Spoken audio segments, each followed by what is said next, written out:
tetrapléjico, más características anatómicas de ligamentos, cómo se ve en una resonancia magnética, ligamento longitud anterior, posterior, interespinoso, las características peculiares de la C1, C2, las fracturas, las radiografías cómo ayudan, lo que es las capas de la dura madre, poco más de anatomía, de vasculatura, los dermatomas, los tipos de fracturas, el tipo A, B y C. Actualmente existe la clasificación AO-SPY de las fracturas, la tipo A por compresión, ¿no? La tipo B por disrupción, la tipo C por, ya eso es, se pierde el eje, los síndromes característicos, la evaluación, cómo son los fluxogramas de manejo, los síntomas, signos, cómo se ve una radiografía, que debe evaluarse hasta C7, el uso de la metilprednisolona, que ayuda algo, ayuda un 5% o 10% en mejorar la lesión medular, los diferentes tipos de collarines, sus utilidades, la tracción, las camillas, los mecanismos que tienen que aprender cómo usar los collarines, cómo se colocan, no se debe colocar por colocar, porque al hacerlo inadecuadamente le pueden producir más daño al paciente. La ayuda de la almohada, por ejemplo, o un campo doblado, en niños cambia la cosa, cómo se transporta una gestante, cómo se gradúa un collarín, encontrando los dedos, cómo se coloca el collarín, cómo se transporta del paciente del piso hacia la camilla, el manejo quirúrgico, una vértebra que es hueso, ahí es donde se le ponen los tornillos, las barras de titanio con los alambres, los diferentes implantes que existen. Esta es una cirugía a nivel cervical anterior, todos los pasos y reparos anatómicos, cómo vamos avanzando, avanzando, avanzando hasta que llegamos al hueso. Y ahí se la foto intraoperatorio, cómo son los dispositivos de titanio que se usan, los tornillos, la angulación que se sigue con los tornillos, los cuidados que se deben tener para no lesionar la médula de la arteria vertebral o los nervios. Esta es una foto intraoperatorio, cómo queda la cirugía. Esto es el pre y el post en resonancia y radiografía. La vía posterior, igualmente como tenemos que tener cuidado con la arteria vertebral, vamos avanzando en planos hasta que llegamos a identificar la parte del hueso. A nivel del hueso, reconocemos estructuras, el cráneo, la parte del arco C1, el apoyo espinosa C2, y es así como debe quedar ese sistema de cervifix, que es una unión entre el cráneo y la columna cervical. Usamos titanio, ven con un caso clínico, cómo se hace la técnica quirúrgica, la angulación que hay entre los tornillos por vía posterior para no lesionar la médula, arterias y nervios. Esta es la foto postoperatoria, como debe quedar el sistema de cervifix. Paciente. El manejo secular, ustedes siempre lo van a llamar por pacientes que están postrados, van a tener problemas respiratorios, que dan neumonía, problemas cardíacos, sobre todo en los primeros días, el shock medular, neurogénico, que lo deben diferenciar del shock hipovolémico, generalmente por la frecuencia cardíaca y la presión arterial, que son distintos. Problemas digestivos, van a consultarlos por estreñimiento, por tensión abdominal, diferenciar un abdomen agudo quirúrgico de uno clínico, de uno médico, los pasos que se deben seguir para evitar el estreñimiento, problemas urológicos, problemas de las ondas, básicamente infecciones urinarias, problemas de tracción, problemas de escaras, debe cambiarse de posición cada 4 horas, otras complicaciones que pueden existir, y ese es todo el resumen de traumatismo vértebromedular. Si tuvieran alguna pregunta, duda de este pequeño recorrido o resumen, o que la otra clase hayan tenido, me la pueden hacer, o ya pasamos de frente a tumores raquídeos. Les he pasado veloz a todo el contenido de traumatismo vértebromedular, ¿no? Lo novedoso ahora es saber leer una resonancia magnética en cuanto al ligamento longitudinal anterior, posterior, interespinoso, los exámenes de radiografía, de cómo nos ayudan, y los diferentes implantes que se usan de titanio para la fractura corregirla, ¿no? Sí, está por ahí su delegada. Pasamos a la siguiente. Sí, doctor, creo que pasamos al siguiente tema. Ya, ok, vamos a tumores.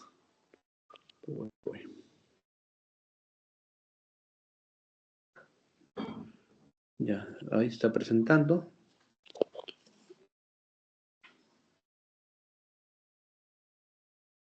tumores raquimedulares.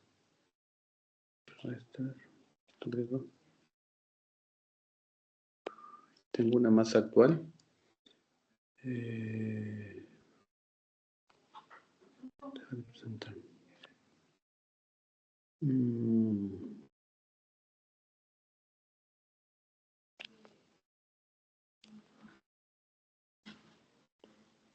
Tumores raquídeos.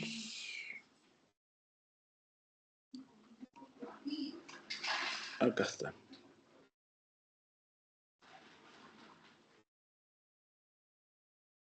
Ahí está. Ya. Los tumores raquídeos, realmente, si no hacen la especialidad de neurología o neurocirugía, van a haber pocos tumores raquídeos. La proporción de tumores cerebrales a tumores raquídeos es 10:1. Prácticamente por cada 10 tumores cerebrales van a haber solo un tumor raquídeo. ¿Por qué está considerado dentro del sílabo este tema si no es muy frecuente? Lo más frecuente que ustedes van a ver en columna, lo más frecuente que van a ver va a ser las hernias. La cirugía que más se opera en neurocirugía son las hernias. Son cirugías generalmente, ¿no?, en manos experimentadas, son cirugías de bajo riesgo, bajas complicaciones, recuperación pronta. Pocas complicaciones realmente en este tipo de patología. Sin embargo, los tumores raquídeos pueden simular una hernia. Entonces, es ahí la importancia de saberlo diagnosticar y diferenciar. Es por esto que estamos considerando lo que son tumores raquídeos. Los tumores primarios son poco frecuentes, representan menos del 5% de los tumores esqueléticos. Los tumores más frecuentes van a ser la metástasis. Ustedes saben que el cáncer antes era sinónimo de muerte. Ahora el cáncer es sinónimo de una enfermedad crónica. Estamos hablando como si fuera diabetes o hipertensión. ¿Por qué? Porque el diagnóstico precoz y los tratamientos modernos permiten que un paciente con cáncer en general sobreviva varios años, muchos años. Incluso en algunos casos llega a ser hasta curativo, dependiendo del estadio y el tipo de cáncer. Entonces, lo que van a ver bastante frecuente es las metástasis. ¿Por qué las metástasis? Porque el paciente que desarrolla cáncer generalmente hace metástasis, como sabemos, al pulmón y hace metástasis a la parte ósea, a la columna, específicamente a la parte dorsal. Entonces, lo más frecuente son las metástasis y los tumores primarios que más frecuentemente producen metástasis a la columna, tanto a la columna como al cerebro, que te pregunta justo el examen, es pulmón. Pulmón es 50% frecuente. El 50% de la metástasis, tanto en la cabeza como en la columna, son de pulmón. Después viene mama, próstata, riñón, tiroides y el tracto gastrointestinal. Entonces es importante eso, que ustedes, cuando tengan una metástasis a nivel de cerebral o a nivel de columna, piensen en pulmón. Entonces, ¿qué es lo que nosotros hacemos? Obviamente hacemos una historia clínica averiguando el antecedente del paciente y de acuerdo a esto, si nos dicen ya que el paciente tiene cáncer de pulmón, ya pues el diagnóstico es cantado, ¿no? Es una metástasis. Aunque en algunos casos es necesario hacer una biopsia de columna y se hace sin ningún problema para confirmar que la metástasis sea de pulmón. Que coexistan 2 o 3 cánceres diferentes en un mismo paciente, sí es posible, pero no es lo usual, no es lo frecuente, es menos de 5% y esto es. Entonces, cuando tenga una metástasis, una sospecha de metástasis a nivel de columna y no sepa dónde es el primario, lo que normalmente hacemos es pedimos una tomografía de tórax, abdomen y pelvis para buscar el primario. Y es muy frecuente que lo van a encontrar, sobre todo en pulmón. La epidemiología va a depender mucho de la edad, ¿no? La epidemiología es un patrón de referencia para ver si es frecuente o no, ¿no? En los pacientes jóvenes, generalmente los tumores son benignos, ¿no? 35% de los casos.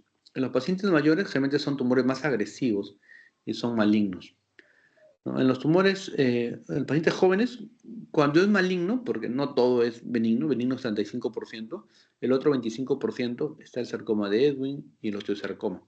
Y en los tumores malignos generalmente, los tumores malignos generalmente son personas mayores, fundamentalmente metástasis y mieloma múltiple, ¿no? ¿Por qué damos esta estadística que es importante? Porque cuando nosotros llevamos el curso de medicina interna, nos dicen, ya, pon tus diagnósticos. Entonces, pon tu diagnóstico, ¿qué es lo más frecuente? Entonces uno empieza a sacar de acuerdo a la edad, primero al sexo y de acuerdo a la edad, ¿qué es lo más frecuente? Si es un paciente joven, yo pongo que es un tumor benigno. Pero en esta lista de diagnósticos, en el último lugar, o en los últimos lugares, debe estar los tumores malignos, el sarcoma de Ewing o el osteosarcoma. En cambio, si nos presentan un paciente que es un adulto mayor, generalmente el punto de corte es 40, 50 años, yo ya pongo ya un tumor agresivo, ¿no? Siempre y cuando pienso tumor agresivo, porque si en un paciente con dolor de columna, con adormecimiento, falta de fuerza en el brazo, miembros superiores, miembros inferiores, mi primera posibilidad diagnóstica obviamente va a ser un problema degenerativo, ¿no? Hablamos de hernias, estenosis, espondiloartrosis. Ahora, si me dicen, ¿y el tumor más frecuente?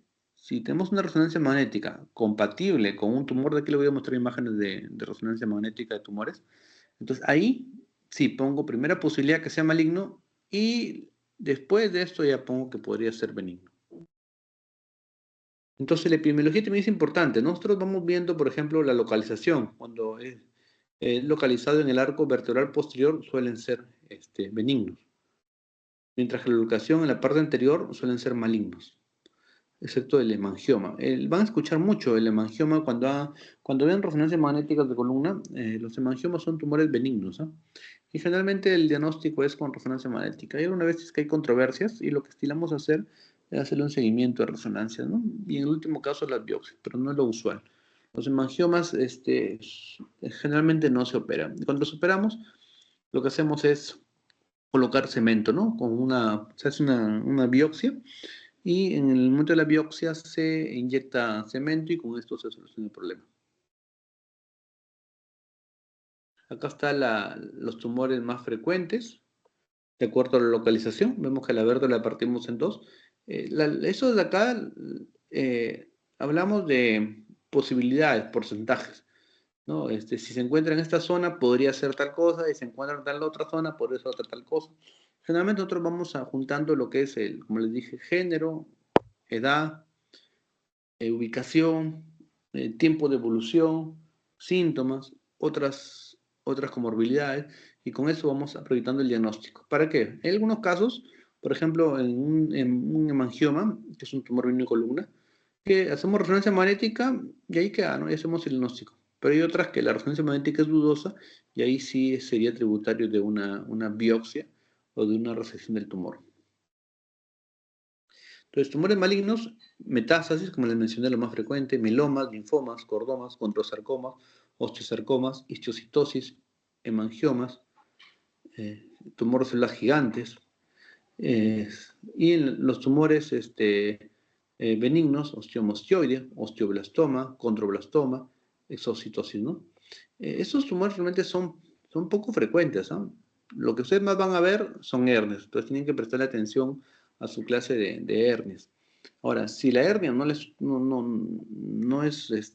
convence en el diagnóstico, ya sea porque la resonancia magnética es dudosa, o porque el paciente baja de peso, o porque hizo fiebre, o porque el paciente con HIV, o por gente que tiene otras comorbilidades, entonces ya sospechamos bien otra cosa, ¿no?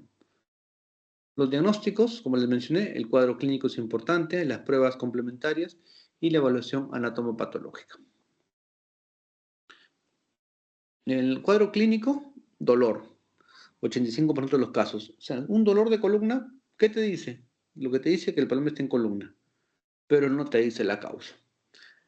Así, desde el punto de vista estadístico, generalmente los tumores malignos de columna duelen en la noche. ¿Por qué duelen en la noche? Porque el paciente está en reposo, hay congestión vascular de drenaje venoso, linfático, Entonces los tejidos se hinchan y hay más dolor en la noche. A diferencia de las hernias, que generalmente el paciente le duele en el día, cuando carga peso, carga bultos. En cambio, en la noche se acuesta y la hernia está tranquila, no crece, no se mueve. Entonces, eso es como poner una balanza, ¿no? Sobre ver cuál es la posibilidad diagnóstica más frecuente. Entonces, esto aleja la posibilidad de cáncer, ¿no? Déficit neurológico. El déficit neurológico puede presentarse tanto en tumores como en hernias, como en fracturas, como en tuberculosis.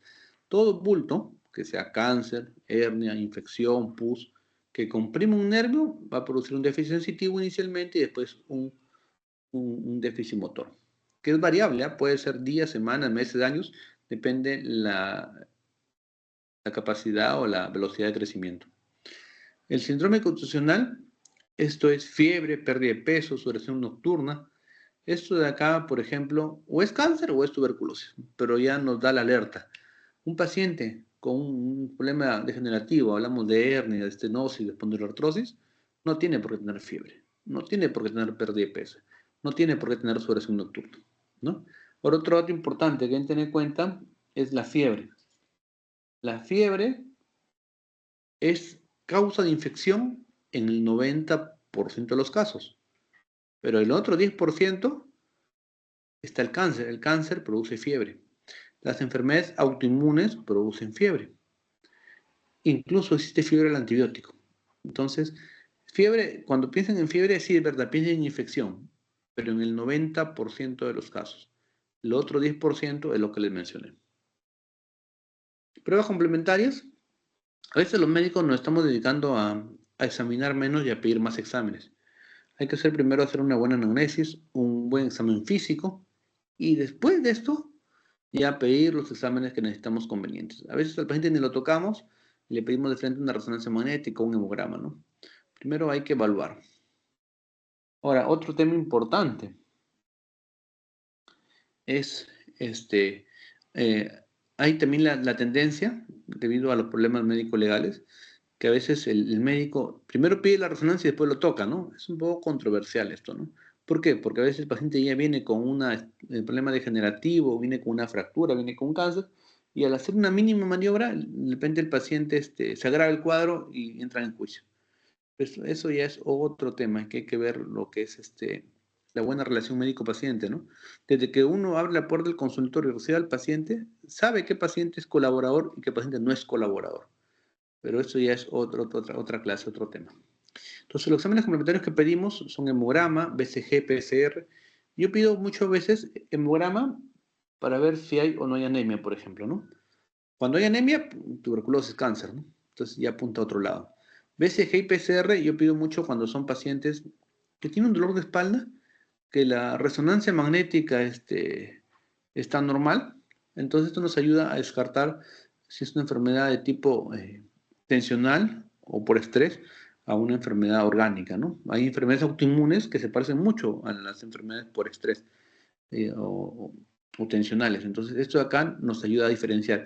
Y si el BCG y PCR sale elevado, yo tengo una resonancia magnética normal, o sea, no hay hernia, no hay tumor, no hay otras enfermedades, entonces yo estoy viendo una enfermedad de tipo autoinmune o reumatológica y lo mandamos con el reumatólogo, ¿no? La función hepática, que también se alteran cuando hay problemas de cáncer, inmunoelectroforesis, proteínas en orina, CAP, fosfatasa alcalina, urea, creatinina, para mieloma múltiple. El diagnóstico de mieloma múltiple es bastante complejo, ¿no? Generalmente hacen varios estudios para acercarnos al diagnóstico, pero finalmente el diagnóstico es por biopsia. Marcadores tumorales, si hay sospecha, hablamos del PSA, que es el antígeno prostático específico, el CA15-3, el CEA. Estos de acá son marcadores para próstata, para cáncer de mama, para cáncer gastrointestinal. Pero ojo, cuando viene un paciente no le van a pedir todo esto, pues, ¿no? ¿Por qué? Porque tienen que pedir de acuerdo a la sospecha que tienen. ¿Y cuál es la sospecha? Es lo que les expliqué, ¿no? De acuerdo al género, de acuerdo a la edad, de acuerdo a las antecedentes, comorbilidades. Por ejemplo, este es muy importante, a mí me enseñó un médico internista. Primer punto, donde empieza toda evaluación de un paciente, es en cuanto al género. Es hombre o mujer, ¿no? ¿Y por qué? Porque dentro de todas las posibilidades diagnósticas, Si es hombre, ya estás pensando en cáncer de próstata. Si es mujer, ya estás pensando en cáncer ginecológico, un cáncer de mama, cáncer de ovario, cáncer de útero, cáncer uterino. Doctor, pero también por si acaso el cáncer de mama también sea en hombres, ¿no? Claro, es verdad. El cáncer de hombres existe en el 1% de los casos. El 99% de los cánceres de mama son en mujeres. Es un dato también que tener en cuenta, que es poco probable que se presente, pero cuando se les presente, ustedes lo pueden identificar. Y el cáncer de hombre, que es el 1% de los casos, cuando se presenta en hombres, es más maligno que en mujeres incluso. Y obviamente al toque lo refieren pues al oncólogo. Pruebas complementarias. Generalmente cuando contamos, a veces contamos con una radiografía nomás. No tenemos a la mano tomógrafo o resonador, ¿no? Lo ideal es una resonancia magnética. El problema es que no en todos los lugares hay resonador y otro es el costo, ¿no? El costo es un poco alto, bordea entre los 500 a los 1000 soles, ¿no? Y esto puede dificultar un poco el acceso a la resonancia magnética, pero lo ideal es la resonancia magnética. Ahora, si encontramos con unas radiografías, generalmente cuando uno empieza a hacer la carrera de medicina, empieza en las postas, centro de salud, hay radiografías. Este dato es importantísimo. Para que la destrucción trabecular sea visible en una radiografía, tiene que destruir el 30 al 70% de la vértebra. Es decir, que las radiografías solo nos diagnostican tumores de columna que están avanzados. En cambio, la resonancia magnética al toque nos detecta cuando recién está empezando. Pero si no tenemos resonancia magnética, hay que recurrir a la radiografía. El signo del guiño vertebral en la proyección AP, que es la desaparición de un pedículo por destrucción del mismo, es una zona frecuente de la metástasis. Entonces nos va a hacer sospechar en una metástasis o en un cáncer y esto nos va a orientar a hacer una referencia pronta a un hospital de mayor complejidad. Entonces les muestro el signo del guiño. Ahí está. Se ve en la flecha rosada como el pedículo. Esta es una radiografía posterior anterior o frontal o de frente, en el cual tanto en la vértebra de arriba como en la vértebra de abajo vemos los dos pedículos. Pero en la vértebra donde señala la flecha no se ve el pedículo. Entonces es el signo del guiño, porque digamos que un ojo está abierto y el otro ojo está cerrado. A eso se le llama el signo del guiño. Pruebas complementarias. Estudio de imágenes. Se puede apreciar erosión cortical, expansión, colapso. Es una fractura patológica. El término de fractura patológica se sigue discutiendo y se irá discutiendo, ¿no? ¿Por qué? Porque desde el punto de vista del lenguaje, eh, toda fractura es un daño en la vértebra. Entonces, una fractura es una ruptura de una vértebra. Entonces, por sí, una fractura ya es algo patológico. Entonces, no debería llamarse fractura patológica, pero como ya se tiene la costumbre de llamarla así, y ya los muy médicos conocemos el significado de fractura patológica, nosotros nos referimos a una fractura patológica cuando una fractura, a la fractura normal decimos, se cayó el segundo piso y se fractura la columna. Ya, perfecto, pues no, se cayó el segundo piso, tenía que fracturarse, ¿no? Estamos hablando del segundo piso, de varios metros de altura. No, pero se agarró y se resbaló y se cayó sentado y se fracturó la columna. Entonces, estamos hablando de medio metro, ¿no? Entonces, ahí llamamos fractura patológica. ¿Y en qué sospechamos? Sospechamos en una osteoporosis, por ejemplo, porque ese hueso no tiene la resistencia que debería tener. O sospechamos en un cáncer que se estaba comiendo la vértebra y que al menor golpe, ¡plux!, se terminó de romper y generalmente producen daño medular. Y al producir daño medular se traduce en un déficit motor y el déficit motor es lo que escandaliza al familiar, al paciente y por ese motivo lo llevan por emergencia. Luego otra cosa que van a tener en cuenta son los patrones. Patrón lítico, blástico, mixto. El patrón lítico es que se come la vértebra, el cáncer. Blástico es que el cáncer, en lugar de comerse la vértebra, produce hueso. Y el mixto que come y produce. Ahora, esto de acá son hallazgos que ustedes van a ver en la tomografía, en la resonancia magnética. Esto no es patognomónico de un cáncer, de un tipo determinado de cáncer. Yo no puedo decir, porque se come el hueso o no deja de comer, es cáncer de pulmón, es cáncer de mama, no. Generalmente, pero sí nos ayuda, sobre todo, a analizar bien las resonancias magnéticas y a inclinar la balanza a uno u otro diagnóstico. es muy sensible pero baja especificidad. Hay muchos falsos negativos, como menciona, en tumores que reemplazan la médula, por ejemplo, el mieloma múltiple, ¿no? Entonces, la resonancia magnética es la prueba de elección. Generalmente distingue tumores e infecciones. Y acá les voy a mostrar un dibujo para que se rompan la cabeza. Cómo la resonancia magnética, ustedes van a escuchar que el familiar o el paciente dice, no, que le dan su resonancia magnética porque ahí sale todo. Entonces yo siempre cuando escucho esto le digo, sí, sale todo en el 90% de los casos. En el 90% de los casos la resonancia magnética nos deja bien claro el diagnóstico, ¿no? Sin embargo, hay un 10% que no deja claro. Entonces, ¿qué hay que hacer cuando no queda claro? Pedir opinión de otros especialistas, repetir, depende del cuadro clínico y la gravedad del caso, repetir la resonancia magnética al mes o a los 3 meses, ¿no? O pedir exámenes complementarios, ¿no? Como una tomografía, por ejemplo, de tórax, abdomen y pelvis buscando un cáncer primario, o una densitometría ósea buscando osteoporosis.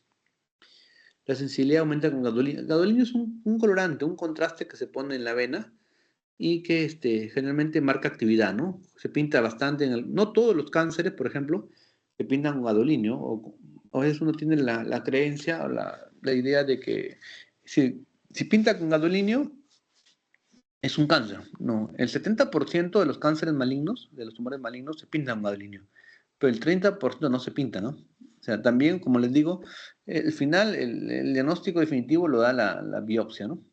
Pero esto del género, edad, comorbilidades, cuadro clínico, tiempo de evolución, si pinta o no pinta con el contraste, nos van inclinando en esta lista de posibilidades de diagnóstico que hemos colocado, porque cuando uno es médico internista o estudiante, nos piden que coloquemos IA. ¿Cuál es su diagnóstico principal?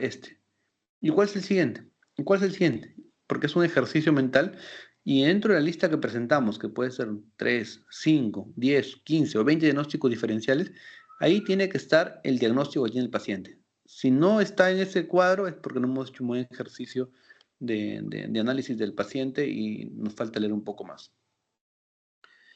Entonces, la resonancia magnética permite valorar también partes blandas. Por ejemplo, es una resonancia magnética. De acá, existen, ustedes ya deben saber, los cortes axiales, transversales y sagitales.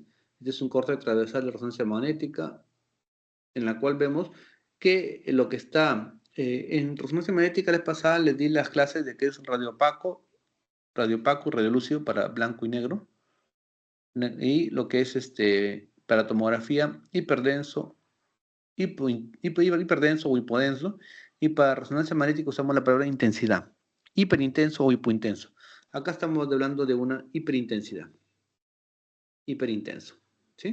Entonces vemos ahí que destruye la vértebra, el pedículo, incluso invade el canal, ¿no? Son ya detalles que más adelante van a ir aprendiendo poco a poco. La tomografía es útil en el diagnóstico osteomosteoide. Sin embargo, esto de acá es poco probable que lo usen realmente, porque el paciente con dolor de columna, que sigue con dolor, sigue con dolor, sigue con dolor, en la resonancia magnética, cuando recibimos una imagen que está raro, los osteomosteoides son poco frecuentes. Entonces ahí pedimos la tomografía y en la tomografía vamos a identificar los osteomosteoides. Y el tratamiento, si el dolor persiste y no se cura con tratamiento convencional, generalmente hay que operarlo, ¿no? Pero es poco frecuente, es poco probable que lo vean. Y es imprescindible las funciones guiadas, ¿no? Lo que les mencioné, ¿no? Acá vemos imágenes de los patrones osteolítico, osteoblástico y mixto. En la primera imagen es un corte transversal de una vértebra. Vemos ahí cómo se come el cuerpo vertebral, lesión osteolítica. En la segunda imagen vamos a ver, si se dan cuenta, en la tomografía, la imagen se ve más hipodensa, hiperdensa. En la vértebra hacemos el conteo para ver qué vértebra es, contamos de abajo hacia arriba, L5, L4, L3, L2, L1, es una vértebra D12. Y en la otra imagen vemos un patrón mixto, ¿no? Que tanto produce como se come. Pues, entonces, eso de acá era lo que le mencionaba. Si son lesiones líticas, es más frecuente un cáncer de metastásico de riñón, pulmón o mama, pero no siempre. Lesiones blásticas que producen hueso, es más frecuente próstata, cervicuterino, mama. Y lesiones mixtas, mama y pulmón. Si ustedes se dan cuenta, en los tres entra mama. Entonces esto de acá no es definitivo. Esto de acá nos ayuda a inclinar la balanza a un costado o al otro, ¿no? De los diagnósticos. Ese es el SPECT, detecta zonas con mayor actividad metabólica. De hecho, lo usamos para metástasis, generalmente mismo múltiple, ¿no? Que compromete varios huesos. La angiografía nos sirve para embolizar el tumor. Hay tumores que son muy sangrantes. Entonces, si se hace una angiografía, se diagnostica los vasos que nutren al tumor, entonces lo embolizamos y cuando hacemos la resección quirúrgica, el paciente va a sangrar menos.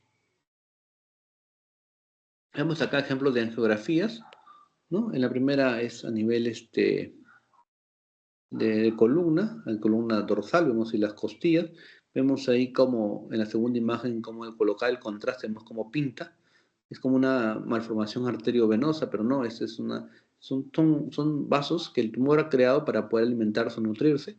Y en la tercera imagen vemos cómo se procede a embolizar el tumor, entonces la imagen se va retrayendo. ¿Por qué? Porque le está llegando menos sangre al tumor. Esto realmente se recomienda hacerlo 24 o 48 horas antes de entrar a operar. ¿Por qué? Porque cuando vamos a operar podemos sacar con más facilidad el tumor sin que sangre. ¿Por qué no esperar más tiempo? Porque el tumor se va a volver a revascularizar. Entonces tiene que ser en 24 o 48 horas. El grado histológico, la biopsia, el trayecto de la biopsia, los márgenes deben resecarse en la cirugía, acceso transpedicular o lateral directo. Esto siempre es importante, ¿no? Cuando hacemos la biopsia, por más que es una aguja dentro de otra, a veces en el trayecto se siembran las células cancerígenas. Entonces, debe también ser resecado el trayecto. Aspiración con aguja fina, biopsia con trocáter guiada con tomografía. Hay varias formas de una biopsia, ¿no? Generalmente lo hacemos con arco en C. También se puede hacer con tomografía. Esta es una foto de una biopsia, vemos ahí claramente la aguja de la biopsia. No es que ahí vemos la foto de cómo entra la aguja, pero no se trata de meter la aguja por meter, sino que nosotros estamos guiando en una pantalla de fluoroscopía para ver hacia dónde va a ir dirigida, ¿no? Y se obtiene y permite hacer un diagnóstico, y de acuerdo al diagnóstico procedemos, pues, ¿no?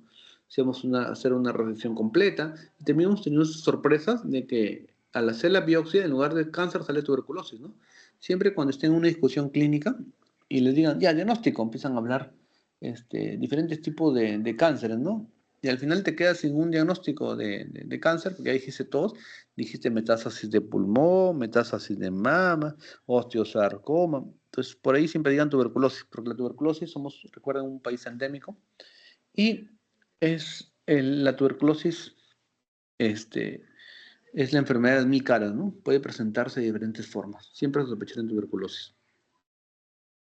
Estadio oncológico, de acuerdo al grado histológico, estado compartimental o presencia o ausencia de metástasis, ¿no?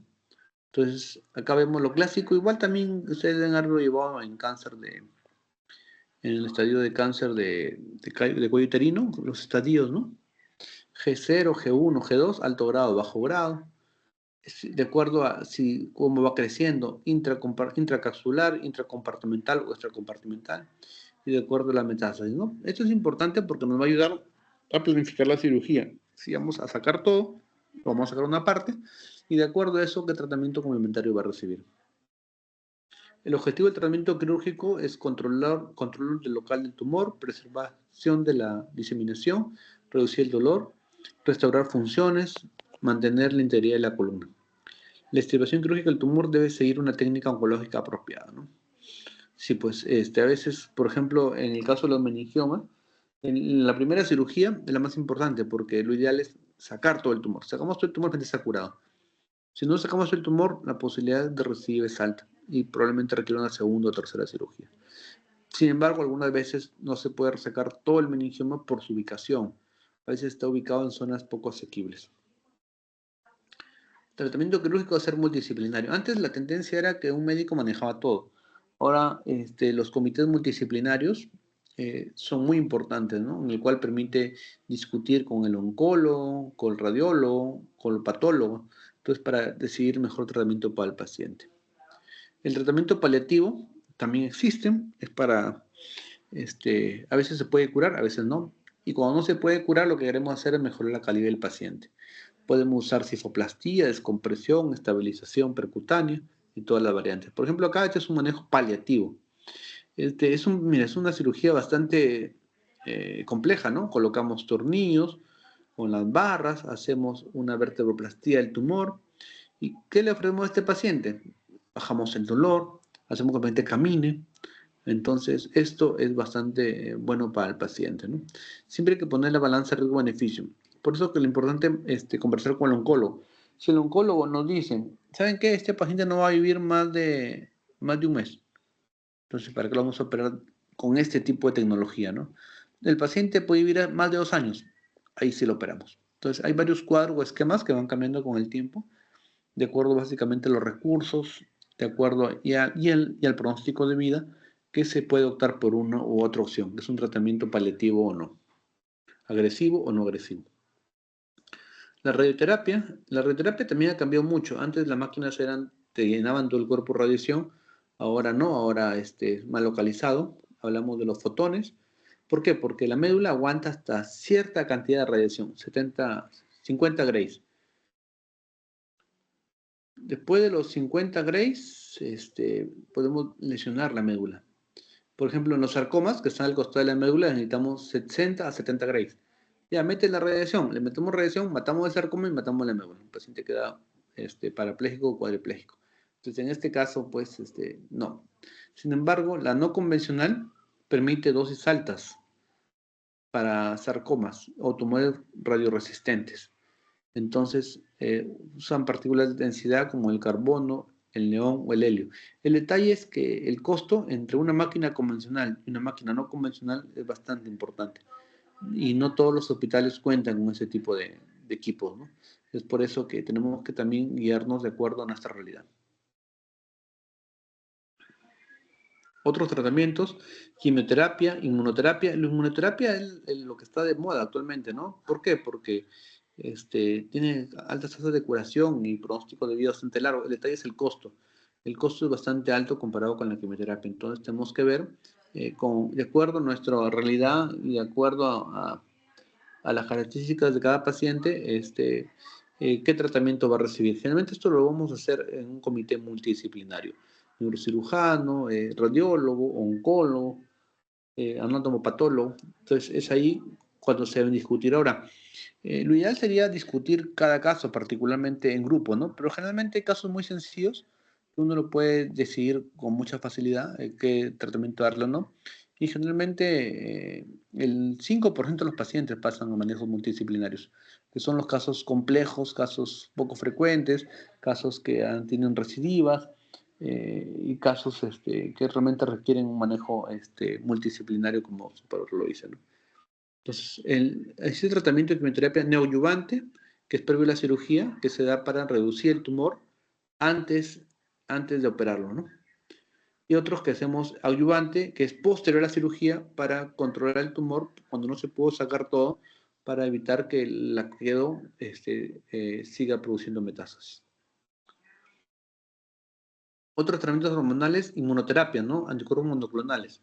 El denosumab en tumores células gigantes, soranezumab en metástasis óseas, y Imatinib en cordomas. Realmente esto es poco probable que lo vean, ¿no? Pero es importante que tengan conocimiento porque si en algún momento se les presenta, ya tienen una idea como médicos del panorama que están enfrentando. Por ejemplo, el tumor de células gigantes, llevo en el instituto ya cerca de 20 años.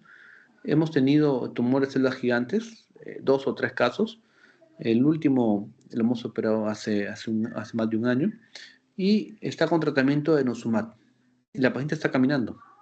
Este tratamiento es bueno, recibe una ampolla mensual y está yendo bastante bien el paciente, ¿no? Es un tratamiento relativamente costoso, pero permite que el paciente tenga una muy buena calidad de vida, ¿no? Y lo usamos, ¿ah? Lo usamos acá en el Perú, con denosumab. Que no es quimioterapia, es tratamiento de inmunoterapia, son anticuerpos monoclonales. Mensajes para recordar, los tumores primarios de columna son poco frecuentes, los primarios, ¿ah? Hablamos de los osteosarcomas, osteoides, lo más frecuente son las metástasis en la cabeza. Doctor, pero usted nos ha dicho que probablemente no vamos a ver tumores raquídeos, ¿no? Lo más frecuente que vamos a ver son hernias, espondiloartrosis, estenosis de canal raquídeo. Sí, pero ahora como el cáncer está volviendo una enfermedad crónica, ahora sí es frecuente ver los tumores de columna, pero como metástasis. Siempre pensar en pulmón, mama, próstata, riñón y gastrointestinal. La decisión del tratamiento se realiza en comités multidisciplinarios. Los comités multidisciplinarios han ido avanzando poco a poco. Actualmente lo usamos generalmente para el 5% de los casos, que son casos complejos, pero probablemente se vayan expandiendo y se vuelvan más frecuentes las discusiones multidisciplinarias. Conocer el estadiaje oncológico del tumor permite establecer un tratamiento oncológico apropiado y conocer el pronóstico de cada tipo de tumor. Así es. El estadiaje es importantísimo. No es lo mismo un paciente con cáncer que recién empieza o uno que ya está diseminado. Pues va a depender mucho del tipo de cáncer, de las ubicaciones y el pronóstico de vida que nos dé el paciente para tomar o no la decisión quirúrgica. ¿Hacemos una biopsia o hacemos, como les mostré un caso, una reconstrucción completa de la columna? Conocer las vías de abordaje y los márgenes de la decisión es muy importante a la hora de plantear terapias adyuvantes. Claro, así es. Las terapias adyuvantes estamos hablando de embolización, embolizar las arterias tumorales o de hacer radioterapia o de hacer quimioterapia antes o después de la cirugía. Listo. Hasta ahí, preguntas, dudas. Doctor, una consulta. ¿Existe alguna ubicación de tumor que no sea extirpable o todos pueden ser extirpables? Referente a ubicación, claro. Hay varios detalles que tener en cuenta para ver si uno opera o no opera a un paciente. Uno, por ejemplo, es si me traen una abuelita de 80 años, diabética, hipertensa, con bypass, coagulada, con insuficiencia renal, etc., etc., etc., generalmente a veces solamente nos guiamos con la resonancia magnética o en el mejor de los casos hacemos una biopsia. Pero si es un paciente de 20 años, ¿no?, sin comorbilidades, entonces ahí sí somos un poco más agresivos y podemos hacer una reconstrucción completa de la columna. Hay definitivamente todas las posiciones, todas las ubicaciones son posibles operar, pero mientras más profundo y más cerca a estructuras delicadas, la cirugía es más compleja y el tiempo operatorio es mayor. Entonces el ejemplo que les mencioné es válido, ¿no? No es lo mismo operar una anciana de 80 años con todas las comorbilidades que les mencioné con un tiempo operatorio pues de 10 horas, 12 horas, a un joven de 20 años que sí te va a aguantar la cirugía pues de 12 horas, ¿no? Mientras más tiempo operatorio es más largo, es más riesgo de complicaciones. Ese es el detalle, ¿no? Sí, no sé si respondió tu pregunta o quieres una pregunta un poco más específica. No, sí, doctor, quedó claro, gracias. Ahora, lo último ya, el último que les prometí. Esto de acá. Doctor, pero pídale nomás la resonancia magnética, porque en la resonancia magnética se ve todo, sale todo, ¿verdad? Ahora les voy a abrir un poco más los ojos. ¿Sí logran ver la presentación? Sí, doctor. Ya, esta es una clase de tuberculosis muy buena, muy buena. Acá está. ¿Logran ver la primera imagen donde dice TBC espinal típica? Sí, doctor. En términos generales, la tuberculosis compromete el disco y en términos generales, el cáncer compromete el hueso. Eso es en el 90% de los casos. ¿Sí? Se ve claramente las 4 primeras imágenes debajo donde dice TBC espinal típica, cómo compromete el disco, incluso hay accesos pus, ¿no? Entonces, esto generalmente es tuberculosis, ¿verdad? Pero en las 4 siguientes, si ustedes se dan cuenta, no compromete el disco, compromete el hueso, donde dice TBC espinal atípica. ¿Sí? ¿Logran leerlo? Colapso del cuerpo Sí, vertebral, doctor. granuloma intrarraquídeo, infiltración, granuloma. ¿Y cómo yo sé que es tuberculosis o no es tuberculosis? Por la biopsia. Actualmente se está dándole mucha importancia a la biopsia y a los consentimientos informados. A un paciente con las imágenes típicas se le hace firmar un consentimiento informado al paciente y se le atento para tuberculosis. El paciente en las primeras 2 o 3 semanas el dolor debe disminuir y en una resonancia magnética al mes o a los 3 meses la lesión debe ir disminuyendo. Pero en el caso que no disminuye, sino aumenta, probablemente no sea tuberculosis, probablemente sea un cáncer o una tuberculosis multidrogoresistente. Entonces es importante ahora la tendencia de hacer biopsias. Y las biopsias percutáneas no es nada del otro mundo. El detalle, ¿qué requerimos? Requerimos la aguja de biopsia, que el costo más o menos son 3.000 soles. Requerimos un turno operatorio, el procedimiento demora más o menos 1 hora, y requerimos un arco en C o un tomógrafo que nos ayude a localizar la lesión. Pero son pocos los médicos que están preparados para hacer las biopsias de columna.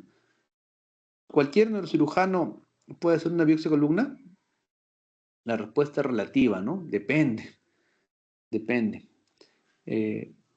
Ahora que estamos en las subespecialidades, generalmente los cirujanos de columna solo hacemos las biopsias de columna, porque tenemos un poco más de experiencia. La experiencia te vuelve experto.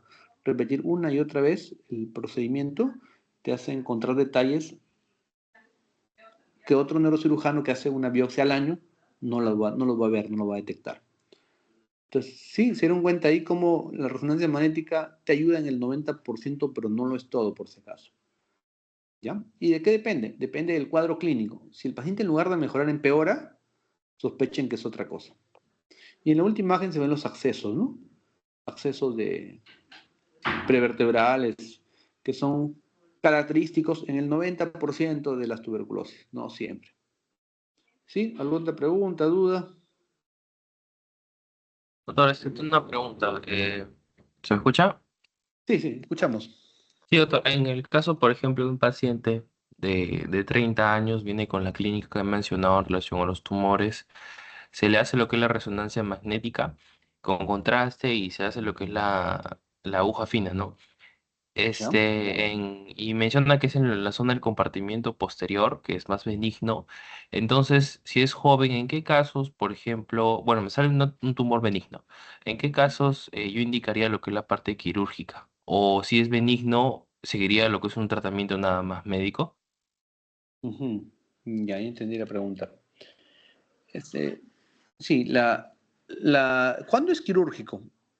Si la lesión está comprimiendo la médula y la va a dañar en forma irreversible, la va a dañar, y el paciente va a quedar en una silla de ruedas parapléjico.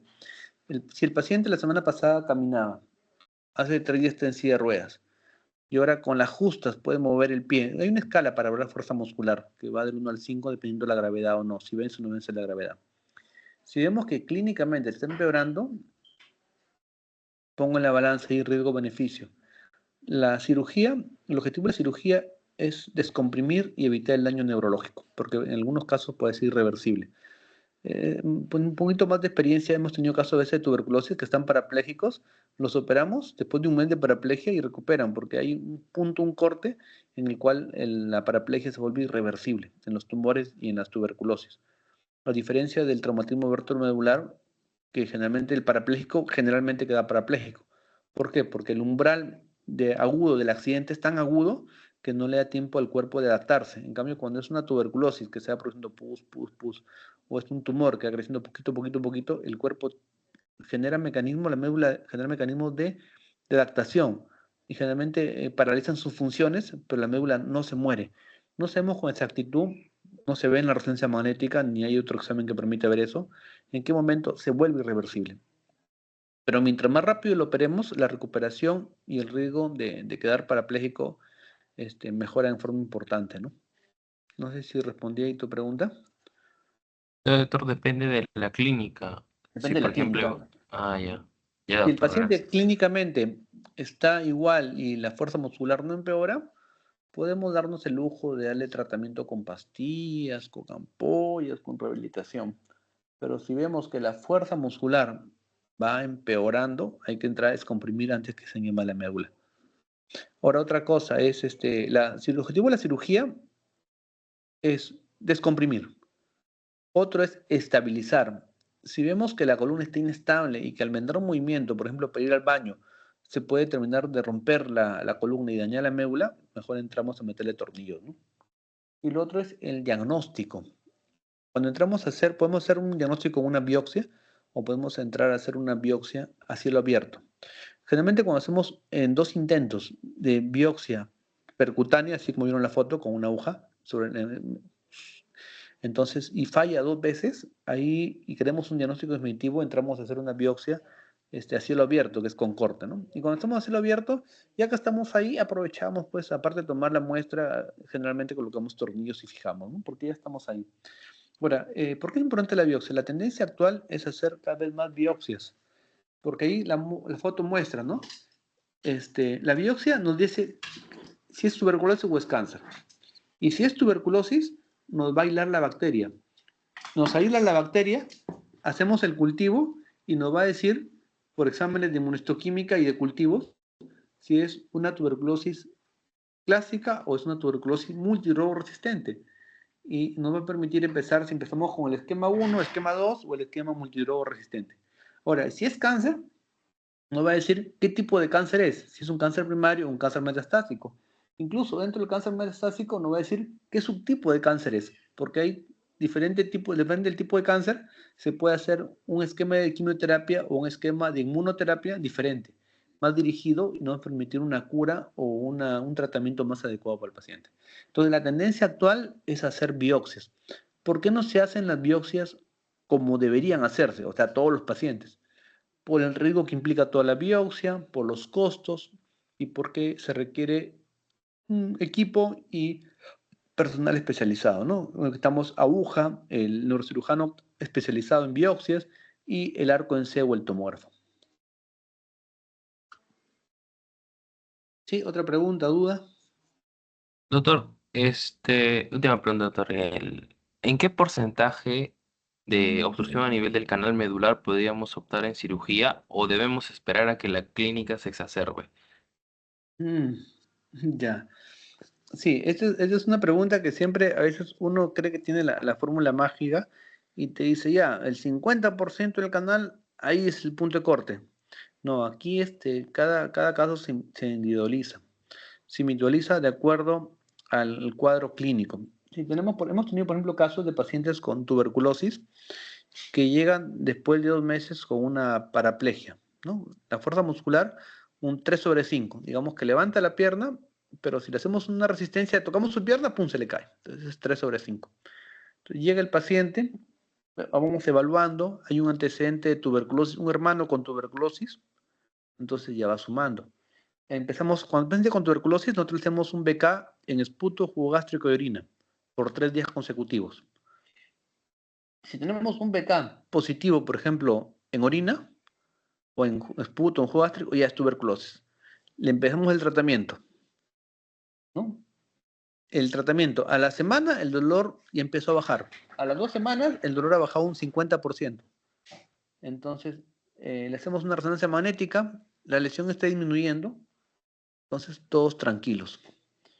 Pero si el paciente, porque hizo un mal movimiento, de repente apoya el baño, y la fuerza muscular de 3/5 cae a 1/5, ahí sí hay que entrar en las primeras 24 horas a operar, ¿no? Y entramos a hacer la clásica laminectomía, aspirar la pus, colocar tornillos, eso sí hemos hecho. En el caso de tuberculosis, cuál es la diferencia entre un caso y otro? Es que hay tuberculosis, como he visto en las fotos, que a veces compromete una vértebra, 2 vértebras, pero hemos tenido tuberculosis que comprometen 7 vértebras, entonces es como tener 7 pisos dañados. Y para estabilizar 7 pisos se requieren barras y un montón de tornillos, que es casi imposible estabilizar esto. Entonces, en estos casos optamos a darles tratamiento con tuberculosis, para tuberculosis, y generalmente a los 6 meses, ya de estas 7 vértebras solamente quedan 2. Entonces, ahí valoramos si entramos a estabilizar o seguimos con el tratamiento. El tratamiento de tuberculosis del pulmón son 6 meses. Pero en el caso de cerebro o columna es mínimo 1 año. Incluso hemos tenido pacientes que reciben tratamiento hasta 2 o 3 años. Y todo esto vamos viendo con la evolución, ¿no? No hay un criterio, como les menciono, que diga, ese es el punto de corte. Va a depender mucho de la experiencia del neurocirujano, cuándo decide entrar y cuándo no. Gracias, doctor. ¿Sí? ¿Alguna otra pregunta, duda? Miren, justo acá, otra imagen, ya la última ya para terminar la clase. Entonces, miren, la primera imagen es una imagen de una resonancia magnética, un corte sagital, En T, cuando el líquido cefalorraquídeo es blanco, es un T2, T2 sagital, de columna lumbosacra. Esta imagen es compatible con una infección piógena. Piógena es pus por bacteria. La siguiente imagen es un cambio degenerativo, un tipo de espondiloartrosis degenerativo, a nivel de L4, L5. La tercera imagen es una imagen compatible con una brucelosis. Miren cómo compromete el disco, pero tiene sus características ahí, ¿no? Si se dan cuenta, hay colapso del ventrículo, del colapso del espacio discal. Sin embargo, no es como la tuberculosis que tiene pus, ¿no? Que tiene accesos. La cuarta imagen, como les mencioné, generalmente el tumor compromete el cuerpo vertebral, un colapso vertebral y respeta los discos. Y en la quinta imagen hay una imagen con como unas bolas que son compatibles con una enfermedad parasitaria. Entonces, estas imágenes en el 90% van a ser compatibles con lo que dice ahí. Si el cuadro clínico empeora, en lugar de mejorar, el paciente empeora a pesar del tratamiento médico que esté recibiendo, ahí es biopsia. Por eso es que se recomienda la biopsia siempre y cuando sea posible. ¿Sí? ¿Les gustó esa imagen? Son imágenes así de muy interesantes, ¿no? Para evaluar columna, ¿no? No todo en columna es hernias, espondiloartrosis, estenosis. El 90% sí lo es. Pero cuando no lo es, ahí sí ya las cosas se complican, ¿no? Y hay que requerir o leer un poquito más. Otra pregunta, duda.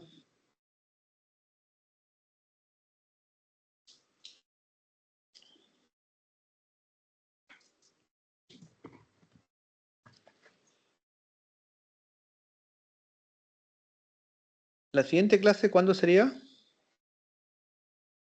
Podría ser el próximo viernes, doctor.